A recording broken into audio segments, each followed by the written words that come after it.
शिखा सुबह सुबह हाथ में चाय का कप लिए हॉल में बैठी टीवी देखते हुए चाय पी रही थी कि तभी उसको डोरबेल की आवाज़ सुनाई दी। दरवाज़ा खोला, देखा तो काम वाली शन्नो थी। आज क्यों आई? तुझे मना किया था ना मैंने आज आने के लिए। आज तेरी बेटी का जन्मदिन है तो तू क्यों आई? आज का सारा काम मैं खुद ही कर लेती।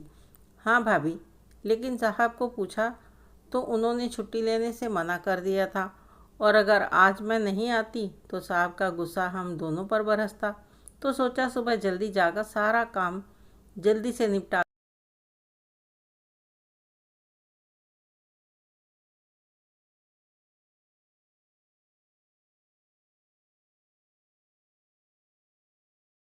बेटी के लिए तोहफा लाने बाजार चली जाऊंगी, इसलिए आ गई आज।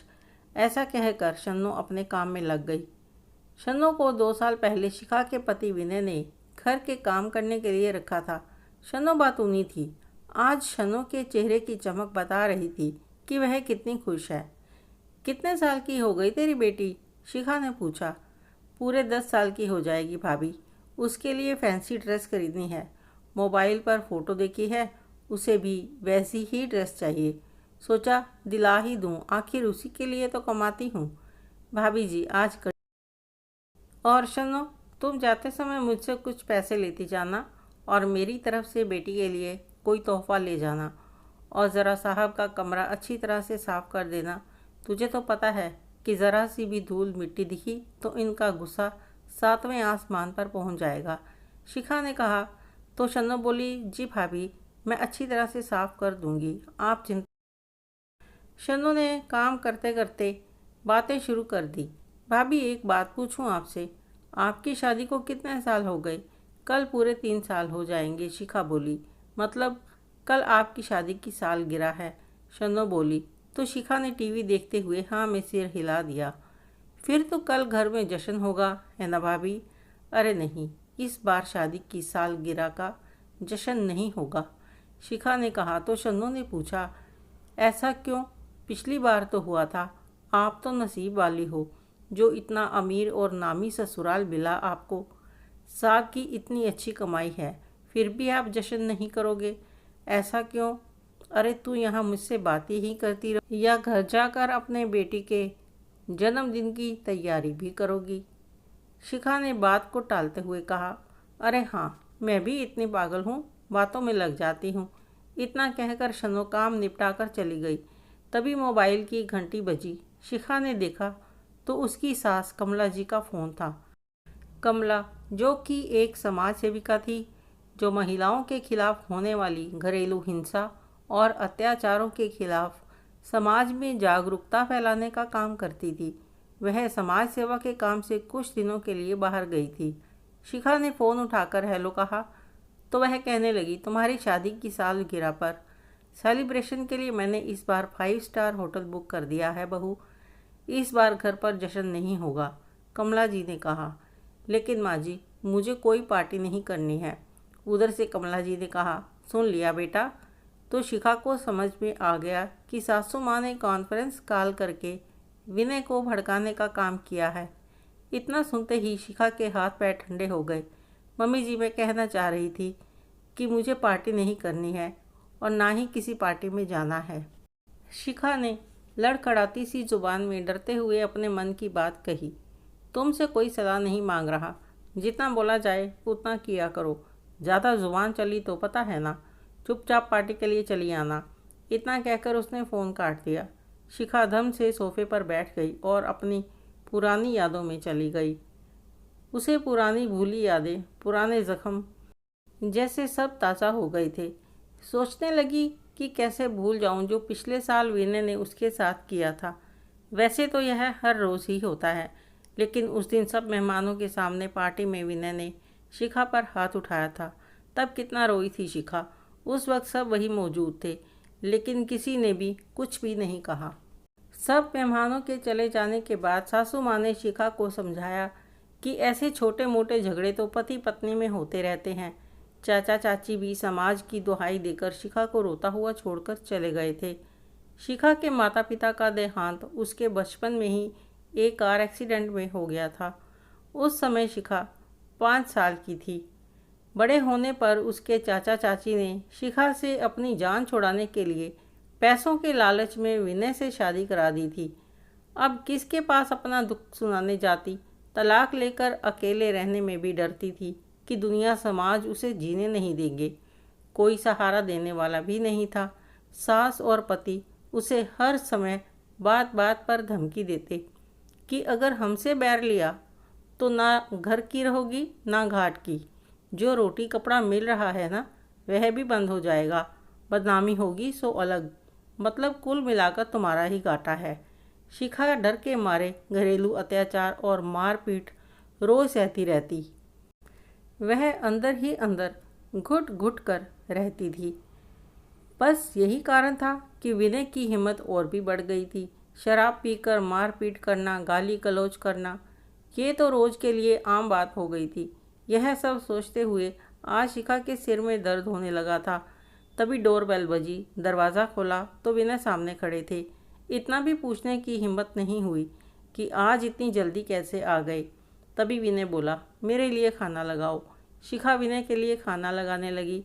विनय खाना खाने लगा। शिखा पास में ही खड़ी थी कि तभी एक जोरदार थप्पड़ विनय ने शिखा के गाल पर दे मारा, यह कहते हुए कि स्टैंडर्ड का खाना बनाना नहीं आता तो कम से कम बनवाना ही सीख लेती।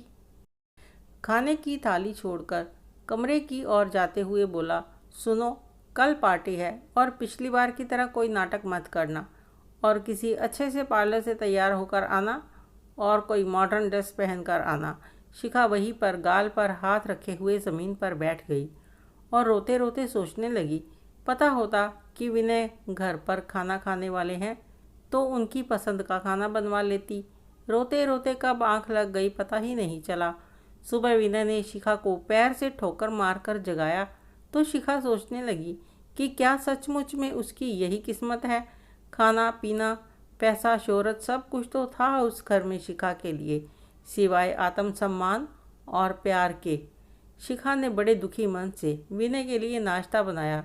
नाश्ता करके विनय अपने ऑफिस चले गए और तभी शन्नो आ गई। आज बातूनी शन्नो चुपचाप अपना काम कर रही थी तो शिखा ने अपने साथ रात में हुई मारपीट को भुलाकर शन्नो से पूछा, आज बड़ी शांत हो, बताया नहीं कि कैसी रही बेटी की जन्मदिन की पार्टी। तभी शिखा की नज़र शन्नो के चेहरे पर पड़ी। तुम्हें यह चोट कैसे लगी? कहीं गिर गई थी क्या? इसलिए तू इतनी शांत है। बता तो सही, हुआ क्या है तुम्हें? यह सुनकर शन्नो की आंखों में आंसू आ गए और बोली, क्या बताऊं भाभी, कल रात मेरे पति ने शराब पीकर मुझे बहुत मारा और सारे पैसे भी छीन लिए। मेरी बेटी का जन्मदिन खराब कर दिया। क्या? शिखा ने पूछा। हाँ भाभी, शिखा ने सिसकते हुए पूछा। फिर क्या हुआ शन्नो? होगा क्या भाभी, हम औरतों के नसीब में पति के हाथ से मार खाना ही लिखा हुआ है। आप तो पढ़ी लिखी होकर भी आज तक साहब की मार खा रही हैं और मैं तो फिर भी अनपढ़ हूँ। बुरा तो तब लगता है जब बेटी यह सब देखकर रोती है। आपको तो अभी बच्चे नहीं हैं ना, इसलिए आप अकेले ही सब दुख सहते हैं। मुझे तो अपनी बेटी को देखकर रोना भी आता है और चिंता भी होती है कि कहीं आगे चलकर इसके साथ भी यह सब हुआ तो। पता है भाभी, शादी से पहले जब अपनी माँ को मार खाते देखती थी तो मैं अपनी माँ से कहती थी कि आप हिम्मत क्यों नहीं करती। मैं तो शादी के बाद अपने पति से अपना हिसाब साफ रखूँगी। इज़्ज़त के बदले इज़्ज़त, प्यार के बदले प्यार और मार के बदले मार। कब तक बर्दाश्त करूँगी? माँ कहती थी, चुप कर पगली।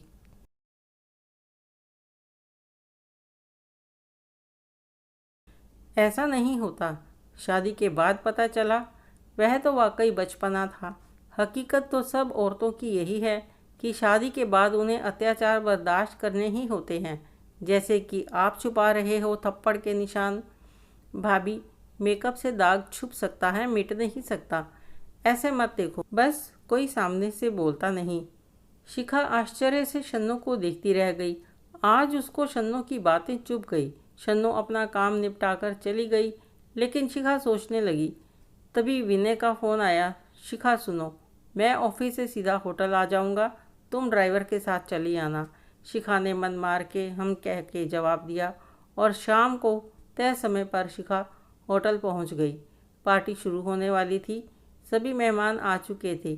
तभी शिखा भी वहां आ गई। अमीरों की महफिल में मेकअप से लिपे पूते चेहरे थे।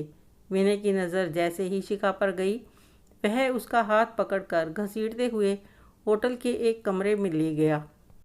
मेरा हाथ छोड़ो, मुझे दर्द हो रहा है। बोलिए क्या हुआ? विनय, मुझे कहाँ ले जा रहे हो? कुछ बोलिए तो सही, शिखा ने कहा। इतने में विनय ने शिखा को गुस्से में घूरते हुए बोला, बेवकूफ़ गंवार औरत, तुम्हें मैंने बोला था कि अच्छे से पार्लर में जाकर मेकअप कराना और मॉडर्न कपड़े पहनना, और ये तुमने क्या पहन लिया? कैसा मेकअप किया? शिखा ने कहा, लेकिन मैं तो तुम्हारे ही पसंद के पार्लर में ही जाकर तैयार हुई। दो कौड़ी की औरत, तू मुझसे ज़ुबान लड़ाएगी? अभी बताता हूँ तुम्हें। विनय ने शिखा का हाथ पकड़कर उसके बालों को पकड़ते हुए जैसे ही अपना हाथ उठाया शिखा के गाल पर थप्पड़ मारने के लिए, कि तभी शिखा में आज ना जाने कहाँ से इतनी हिम्मत आ गई कि उसने विनय का हाथ पकड़कर झटक दिया और अपने दूसरे हाथ से उसने उसको आज एक के बाद एक लगातार कई थप्पड़ मारे। विनय अपने दोनों गालों पर हाथ रखे थोड़ी देर के लिए सन्न हो गया और उसकी आंखें गुस्से से लाल शिखा को घूरे जा रही थी। आज शिखा ने डरने की बजाय हिम्मत से काम लिया। विनय ने गुस्से में बोलना चाहा तो शिखा ने मुंह पर उंगली रखकर चुप रहने का इशारा करते हुए बोली, तुम बहुत बोल चुके मिस्टर विनय। आज तक सिर्फ मैं सुनती रही और तुम बोलते रहे। अब आज मेरी बारी बोलने की और तुम्हारी सुनने की है। मैं कोई खिलौना नहीं हूँ जिसे तुम जब चाहे जैसा चाहे खेलोगे, समझे? आज के बाद अगर मुझ पर हाथ उठाया या फिर कोशिश भी की तो वो हाल करूँगी कि ज़िंदगी भर याद रहेगा। समझ आई बात? अगर चाहते हो कि पार्टी में कोई तमाशा ना हो और सबके सामने तुम्हारी इज्जत बनी रहे तो चुपचाप पार्टी में चलो। दरवाजे पर खड़ी हुई कमला जी शिखा के पास आई और बोली, तेरी इतनी हिम्मत कि तू मेरे बेटे को मारे? तू होती कौन है मेरे बेटे को धमकी देने वाली? तू शायद भूल गई थी कि मैं कौन हूँ। अगर हम तुझे छोड़ दें तो तू वापस रास्ते पर आ जाएगी। किसके दम पर इतना कूद रही है? यह फिल्म नहीं, असल ज़िंदगी है। यहाँ तलाकशुदा या ससुराल से निकाली गई औरत की कोई इज्जत नहीं करता। तुझे नहीं पता किससे दुश्मनी मोल ले रही है। आदरणीय सासू माँ, आज आप भी चुप रहें। अपने अय्याश शराबी अमीर बेटे की शादी मुझसे इसलिए कराई कि अनाथ गरीब लड़की चुपचाप आप लोगों के जुल्म बर्दाश्त करेगी, लेकिन अब ऐसा नहीं होगा। अब चुप रहने की बारी आपकी है, वरना जिस समाज और मीडिया में लोग आपको देवी मानते हैं, जो औरतें कमला देवी को न्याय और महानता की मूर्ति समझती हैं, वहीं औरतें समाज मीडिया जब देवी समझे जाने वाली कमला देवी को खुद उसी जुर्म की सज़ा भुगतते देखेंगी तो क्या इज्जत रह जाएगी? ज़रा सोच कर देखिए। कमला देवी की बहू जब मीडिया के सामने बोलेगी घरेलू हिंसा की बात तो क्या होगा? जंगल में आग की तरह ये खबर हर मीडिया और न्यूज़ चैनल पर ब्रेकिंग न्यूज़ में फैलेगी। उम्मीद करती हूँ अब आपकी समझ में आ गई होगी मेरी बात। और क्या कहा आपने कि मुझे अगर आप लोग छोड़ देंगे या तलाक दे देंगे तो वो गाना सुना आपने, इसमें तेरा घाटा। इसलिए बेहतर होगा मुझे आप यह धमकी ना दें, क्योंकि मेरे पास कानून है जहां मैं न्याय की मांग कर सकती हूं। सही कह रही हूं ना मैं?